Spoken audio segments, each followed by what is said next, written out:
Howdy folks, thanks for tuning in again. Just got done eating lunch, so I'm pointing myself home. The very short version of today's story and why I'm driving by myself on a Sunday is we ended up having some company last night. One of my girls wanted to have some friends stay the night, and there just was not enough room in one vehicle for everybody. And band equipment for the church praise band, so had to take two vehicles to get everybody where we were going today.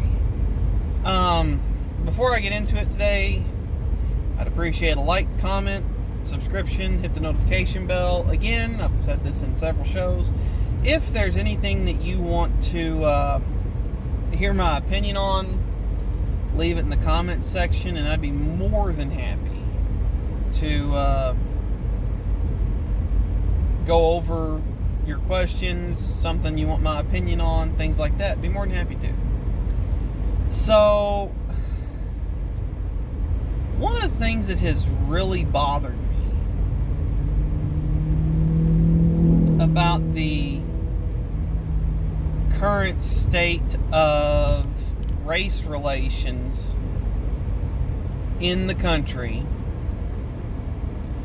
and I'm not going to make any hard assertions here. This is all just opinion.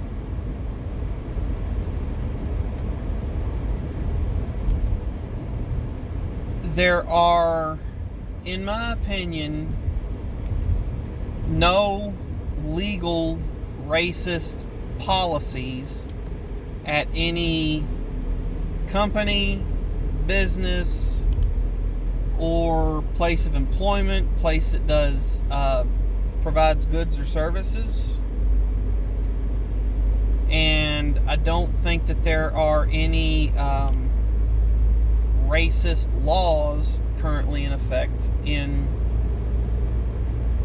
any district or level of government. You know, whether you go city ordinance, county ordinance, state code, or federal law. I just don't think that there are. And I am fully open to the fact that I could be wrong. So, when people talk about systemic racism everywhere, or racist people lurking everywhere, I'm left sitting there looking all over trying to find the racist thing, because I would love to know so that I could make sure that that business doesn't get any more of my business, or that I write a letter to that representative, or whatever needs to be done to try to help out. I'd love to. I work a lot, but I do have one day where for about 8 to 10 hours no one expects much of me, and that's like my time, and so I can do whatever I want at that point. So I would love to know. The reason why I say that is the Civil Rights Act that got passed. Now, that doesn't stop people from being racist, and you can have racist incidents where an individual or a small group of individuals form their own hate group. For example, the Klan. I'm not going to dispute that in the least. But, and I haven't even Googled this, so I don't know what the statistic would be, or have even a ballpark guess, but I would wager that the number of people overall that support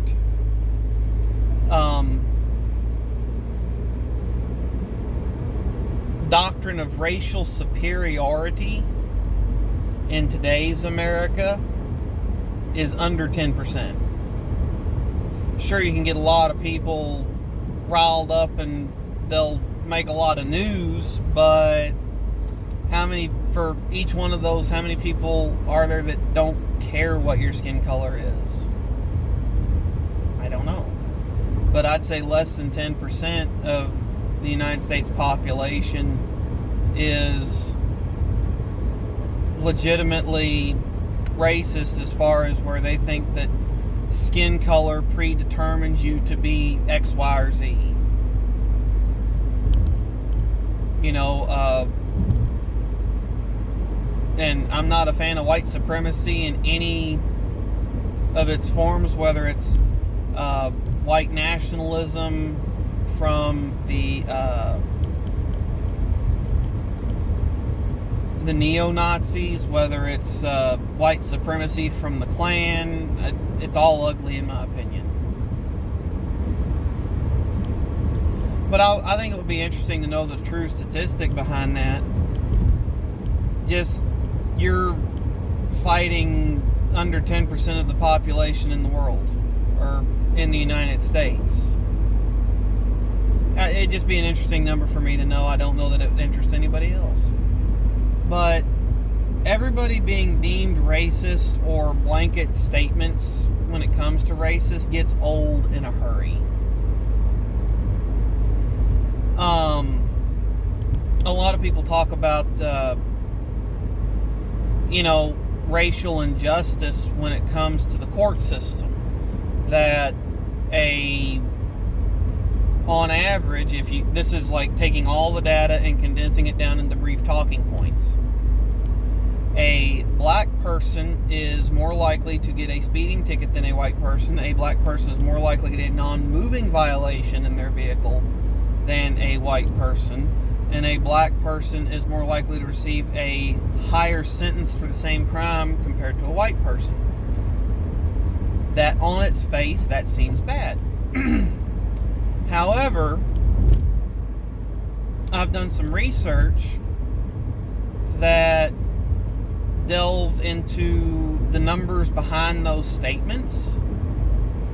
The interesting thing is that all of the traffic citations issued to black people were verifiable. They break the speed limits at higher rates. They drive vehicles that wait till the last second to turn your turn signal on and slam on the brakes. Okay, cool. They, and this isn't me saying this, this is a black gentleman saying this named Larry Elder, who is an amazing guy to listen to if you ever get the chance.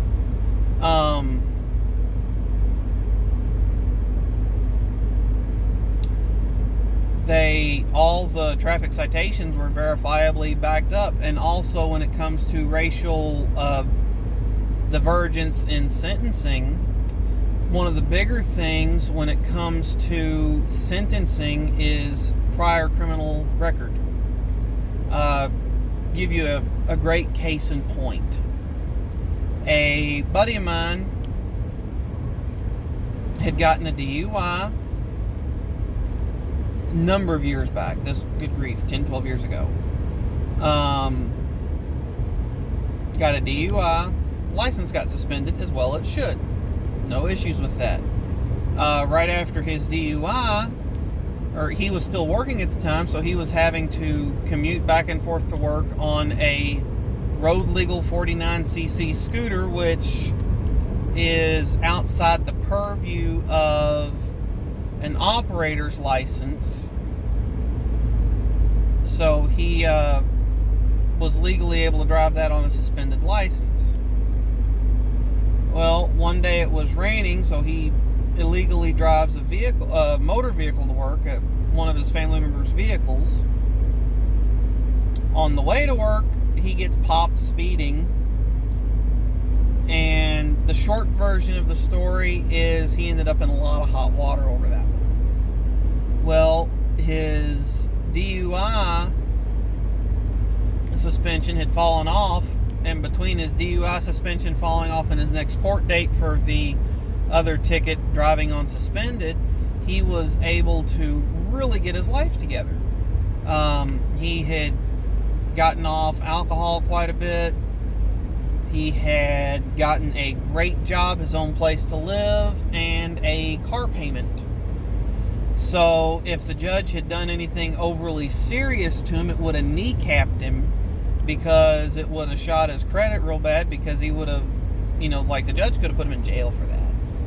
And he was a little nervous about it, but the judge, he pled his case to the judge that, look, between the last time you saw me and now, here's what I've done to turn things around. And he ended up getting a rather long probation sentence. He had to report once or twice a week for quite a while to his probation officer. But the things that were considered were his priors. He had no victims in any of his priors, no violent priors. The only thing that's gotten him in trouble is a steering wheel. And that's the same way with me. My right foot gets me in trouble all the time. Well, hadn't in almost 5 years, but that's what I get in trouble for. Well, anyway, Larry Elder dug back into a lot of the statistics on, blacks receiving higher sentences for the same crime. A lot of that is due to the fact they have priors on their record from other run-ins with law enforcement and other sentences and other probation or violation of their probation and whatnot. So a lot of the times when they get these longer sentences, it's not that it's their first or second or third time into the courtroom. The judge knows them. The judge is aware of their criminal record. So, and I think that the majority of that and the majority of people getting into crime young in America is lack of fathers in the household. And that's not me saying that. This is Obama's Attorney General Eric Holder and President Obama. So, and I tend to agree with them. I agree with that statement. So, I think that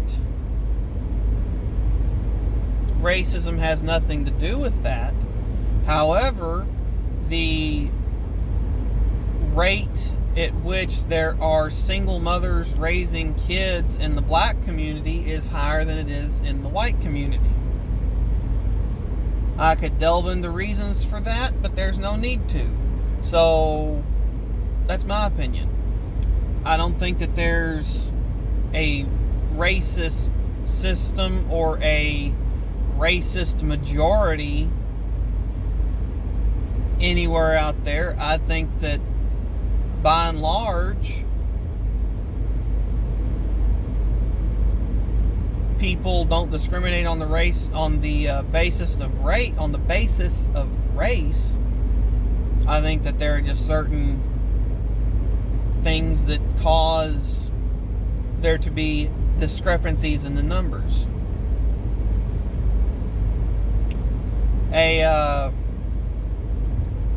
Give you a case in point, and then I think I'll be done. One of my coworkers married into money. It's funny to hear him talk about it. He said that his wife, her dad bought her, just to give you an idea of the kind of money that they have, his wife was bought a brand new car by her dad years ago, before they met. And she had picked up this new car, drove it, loved her new car. The one thing she didn't do with her new car is take it to the shop to get the oil changed. And so, I don't know how many miles was on it, but it never had an oil change, and it went kerpoof. And the engine locked up, and Daddy came out to where she was broke down and bought her a brand new one, identical to it on the spot. And, well, sweetheart, you've got to change oil in this thing. And his wife, they married older in life. They had already both gotten into career choices, and his wife was doing very well for herself and had done very well for herself up to that point.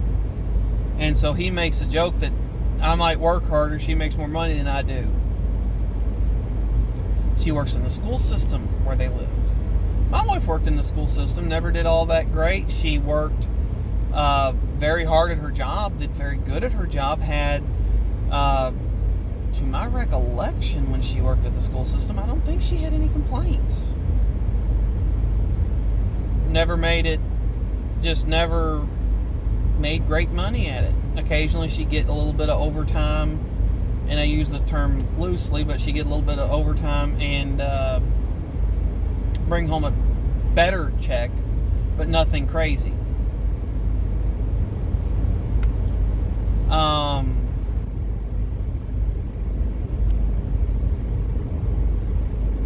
Let you know a little secret. My buddy is black and his wife is black. Is that racist? They also both took out different types of education. They both had different education between the two of them. One of them worked in special education in a very unique and specific program for some of the most mentally disabled students in the state, and she gets paid accordingly. My wife has a completely unrelated degree to anything in the school system, and she was working highly part-time. She was putting in about, I think it was 3 or 4 hours a day as a bus driver. So none of that was racist. If you dig far enough into the numbers instead of just looking at the number on its face, the reason why there is a discrepancy between two numbers will become clear if you're patient and willing to accept the fact that the facts aren't racist. Anyway, I reckon that's all I got for today, folks.